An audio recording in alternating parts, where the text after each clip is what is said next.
특별재난구역으로 선포되는 거 그렇게 말처럼 빠르게 될 수가 없어요 라고 그런 안이한 그 생각을 갖고 선포 자체가 늦어지면 이거는 정말 그렇습니다. 국가가 대한민국이라는 국가 시스템이 살아서 작동되고 있구나라는 것을 당연히 온 국민이 체감을 해야 됩니다.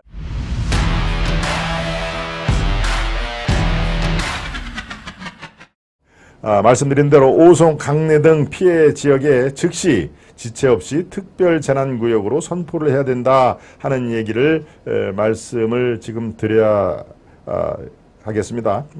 물론 피해 지역은 전국적으로 많이 여기저기서 있습니다. 강원도도 있고요. 충남, 부여, 공주에도 집중호우로서 이재민들이 많이 발생을 하는데 이처럼 오송처럼 인명사고가 집중적으로 발생된 것은 바로 오송 지역이기 때문에 전국적으로 이번 비 피해의 아주 상징적인 지역이 되지 않았습니까? 제가 앞서 말씀드린 대로 오송이 물에 잠기기 지하 터널이 물에 잠기기 2시간 전에 이미 오송에서 약 5km 정도 떨어진 강내, 충청북도 흥덕구 강내면 일대는 이미 물바다가 돼가지고 아마 경제적인 손실은 강내면이 제일 많을 겁니다. 이 전국적으로.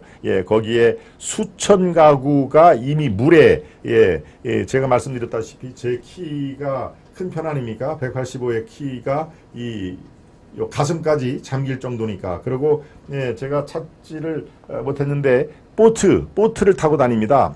군경이 혹시라도 이 사람이라든가 인명 피해가 있으면 구조를 하기 위해서 보트를 타고 이렇게 이 면 소재지를 다니는 모습.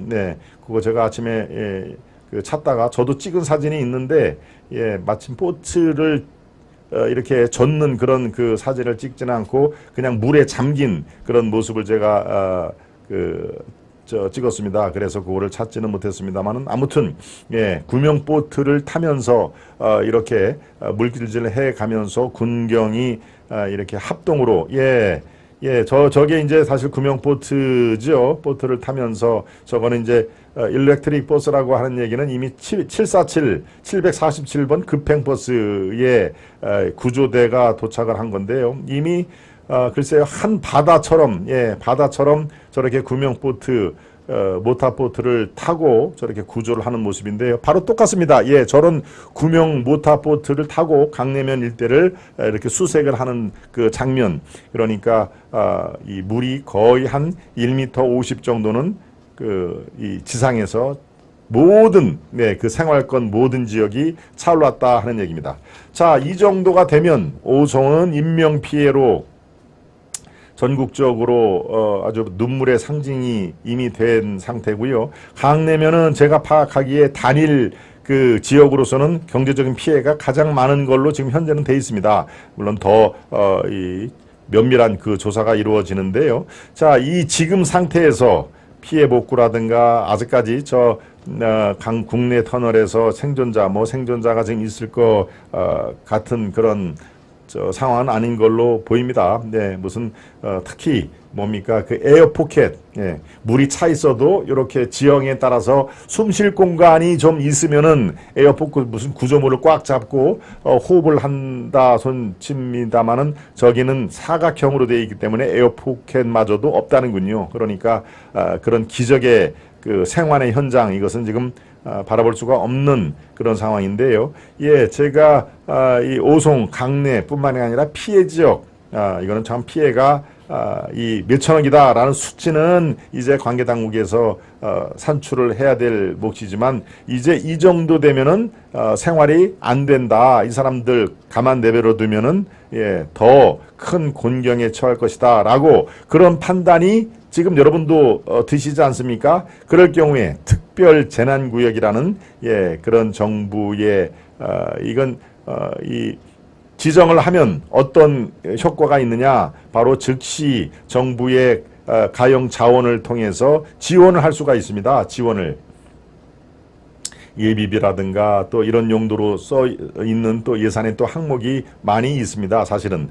그런데 만약에 가게를 하시는 분들 또 뭐 장사, 또 자영업 하는 분들, 이번 피해로 사실 얼마의 피해액이 있다라는 것은 일단 조사가 이루어져야 됩니다. 본인들의 추산 금액을 먼저 적어내고, 그 다음에 이 관계당국이 여러 가지 지금까지 경험을 녹여서 이럴 경우에는 얼마 정도 피해가 발생됐겠구나라는 추산이 되는데, 특별 재난구역으로 선포가 되면요, 대략 한 90%의 지원이 나옵니다. 이것은 이제 보상을 해주는 것이죠. 나중에 민사상, 형사상의 그런 이 국가 배상 차원하고는 별도로 이게 지원이 됩니다. 그리고 또 특별 재난구역으로 선포가 되면은 각종 금융상의 이점이 있는 것이죠. 무이자라든가 민년 거치, 민년 상환이라는 거에서 상당 기간, 예컨대 한 10년 거치라든가 이런 것들이 경우에 따라서 각종 금융기관에, 물론 당연히 정부 측에서 금융기관에 협조 요청을 당연히 이런 경우는 합니다만은, 그러니까 특별 재난구역으로 선포가 되는 그 지역의 이 마을 사람들은 당장 생활에, 물론 뭐 집이 물이 차고 하면은 얼마나 이게 마을, 또 이 마을회관이라든가 그 인근의 초등학교에 가가지고 임시 거처에서 또 한 달, 두 달 살아야 되니까 그 피해는 이루 말할 수가 없지요. 그리고 얼마나 또 이 무더위에 상당한 곤경을 겪겠습니까마는, 경제적으로, 이 금융적으로 정부가 할 수 있는 것은 바로바로 지원을 해야 된다. 즉 그러기 위해서 특별 재난구역으로 선포돼야 되는 것은 지체 없이 해야 된다라는 말씀을 제가 이렇게 쓴소리를 거듭합니다. 만약에 지금 이거 다 면밀히 조사를 해야 돼요. 그럴 필요성은 있는데 특별 재난구역으로 선포되는 거 그렇게 말처럼 빠르게 될 수가 없어요 라고, 그런 안이한 생각을 갖고 3일이든 4일이든 일주일이든 이거 선포 자체가 늦어지면, 이거는 정말 그렇습니다. 국가가, 대한민국이라는 국가 시스템이 살아서 작동되고 있구나라는 것을 당연히 온 국민이 체감을 해야 됩니다. 이런 대형 참사가 있을 때는 대한민국 국가의 시스템은 역시 작동이 되고 있구나. 특별 재난구역 선포도 바로바로 지체 없이 되는구나. 그래, 그럴 만도 해. 그쪽의 주민들은 당연히 그렇게 해드려야 돼. 라고 하는 국민대가, 공감대가 이미 형성이 되어 있기 때문에 이거는 지체할 일이 아닙니다. 이 유가족들 뿐만이 아니라 온 국민들이 대한민국 국가 시스템은 지금 건강하게 착착착 가동이 되고 있구나, 작동이 되고 있구나 하는 것을 알 수 있게끔 이것은 지체 없이 특별 재난구역은 선포돼야 된다라는 것을 제가 강력히 요구를 합니다. 강력히 언론인으로서도 촉구를 할 뿐더러 지금 충청북도 흥덕구 오송에 관련이 있는 사람으로서도 제가 아주 강력히 쓴소리와 촉구를 하는 바입니다. 당연히 재난 선포해야 됩니다 하는 말씀을 해주셨고요. 힘을 내자님, 목숨 고귀하고 소중합니다. 젊음과 노년 모두 값진 삶이기 때문이지요. 보리수님, 나라 경비원 군인경찰 애국심입니다. 애국심님, 그렇군요. 국가보험법으로 죄 없이 고생한 사람이 한두 명입니까? 국가보험법, 세 번째 주제를 말씀하셨군요. 윤석열 정부는 김 박사의 말씀을 새겨야 합니다. 당장 선포를 하십시오. 동백꽃님.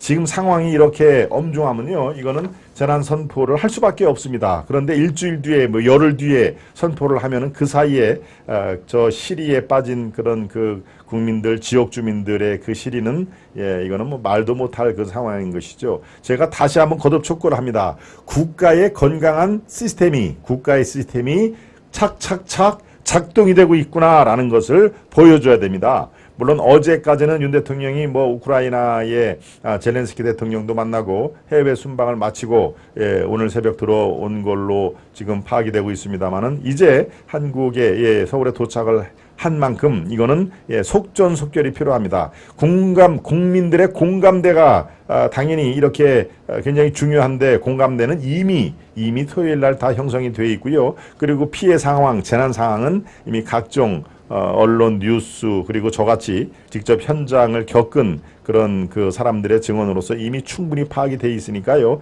지체 없이 특별 재난구역으로 선포를 해야 된다. 오송 인명 피해가 가장 많이 발생된 오송읍 예, 그리고 이 피해액으로서는 지금 거의 전국적으로 가장 피해를 많이 봤다고 지금 알려져 있는, 물론 뭐 다른 지역에 더 전수조사를 하면은 그 피해액이 더 나올 수가 있습니다만은 강내 이 두 개가 다 하필이면은 네. 예, 하필이면이 아니죠. 같은 지역입니다. 예, 제가 또 참 말씀드리기가 지금 언어 사용이 굉장히 조심스럽습니다. 예, 유가족의 입장에서 예, 만약에 제가 하필이면이라고 그럼 뭐 다른 지역에는 벌어져도 된다는 얘기나라고 또 그런 곡해를 하실 수가 있기 때문에 예, 하필이면이라는 말은 제가 취소를 하겠습니다. 오송, 강내 등이 같은 청주시 흥덕구라는 점에서 하루빨리 예, 지체 없이 특별 재난구역을 선포를 해야 마땅하다. 그렇게 설명을 드립니다. 네, 그렇군요. 1시간 동안 네, 오송 참사 특집 방송을 전해드렸습니다. 세 번째 이슈로 가기 전에 만평을 살펴보겠습니다. 만평. 자, 그럼 책임전가 레이스를 시작해볼까? 정부, 도청, 시청, 경찰, 구청 책임 전가 레이스. 예, 저 지금 아까 747번 급행버스의 모습이 드러난 상태에서 또다시 인재, 글쎄요, 대한민국은 뭐 인재공화국이다라는 오늘 그 모 신문에 그 헤드라인도 있었습니다만은 정부, 도청, 시청, 경찰, 구청, 여기 아까 얘기한 세종 행복건설청, 네, 거기가 이 궁평 지하터널을 발주를 하고 또 제방 쌓기 이런 것들을 지금 하는 것 같은데, 사실 굉장히 이게 일반 도로가 아니기 때문에 책임 공방이 정말로 굉장히 예, 이게 뜨겁게 전개가 될 수밖에 없는 상황입니다. 네. 그러니까 이게 지금 물을 다 빼고 이제 한 3, 4일 지난 다음에 자, 왜 교통 통제를 안 했느냐라는 근본적인 물음, 앞서 말씀드렸다시피 3차례나 교통 통제를 해야 됩니다라고 그런 이 경보가 울렸음에도 왜 아무도, 단 한 명의 공무원들, 단 한 명의 경찰들도 여기를 막지를 못했느냐라는 근본적인 의문, 이것은 두고두고 이제 우리가 면밀한 예, 조사와 함께 이건 뭐 당연히 책임 소재를 가려야 되죠. 예, 또 다른 비극적인 참사가 만들어지지 않기 위해서도 이거는 뭐 당연히 예, 그거는 책임을 물어야 됩니다만은 지금 야, 누가 잘못했어 책임을 따지는 것은 아직은 아닙니다. 지금은 저 복구에, 저 피해 복구, 그 다음에 물난리를 하루빨리 예, 삶의 정상화로 이끄는 복구 작업에 예, 정부는 물론 민관이 합심을 해야 되고요. 예, 그런 이후에 거기서 끝나면 안 됩니다. 대책 마련과 함께 책임 소재는 반드시 필요하다. 그것은 예, 수해 복구 이후에 바로 착수가 돼야 될 그 상황이다. 그렇지만 또 피해 지역, 오송, 강내, 또 전국의 다른 비슷한 지역은 바로 특별 재난구역을 지체 없이 선포를 해야 된다라는 그런 그 요약해서 말씀을 드렸습니다. 네, 두 번째 만평을 살펴보겠습니다. 불체포 특권을 포기 안 하면 당이 망하고 포기하면 내가 망하거든요. 내가 더 중요하다. 네, 민주당 의원총회에서 이 불체포 특권을 채택을 안 했습니다. 바로 그 상황을 꼬집은 얘기인데요. 불체포 특권을 포기를 안 한다? 그러면 당은 망한다 하는 얘기입니다. 혁신위원장, 김은경 혁신위원장이 기자회견에서 그렇죠. 아마도 예, 그런 거 혁신위에서 제안을 하는 그런 걸 받아들이지 않으면은 민주당은 망합니다. 이런 얘기를 했죠. 네. 그런데 반대를 하면서 도망가는 의원들은 만약에 불체포 특권을 포기를 하면은요, 내가 망합니다. 당연히 당보다는 내가 더 중요하지요. 라고 하면서 민주당 의원총회에서 저런 불체포 특권 포기 채택을 안 하고 반대를 던지고 지금 도망가는 모습을 지금 그린 겁니다. 예. 저 도망가는 의원들 중에 상당수가 돈 봉투를 받은 걸로 지금 알려진 사람들은 당연히 내가 더 지금 더 죽게 생겼는데 무슨 포기를 선언해, 이거 안 돼 라고서 지금 저렇게 반대표를 던지고 싹 도망가는 모습. 예. 오늘 두 개의 만평은, 하나는 그렇습니다. 오송 참사 관련된 책임 공방, 두 번째는 불체포 특권 관련된 내용, 예, 정말 아주 한 폭의 그 만평으로 많은 것을 생각하게 하는 그런 말씀을 해주셨습니다.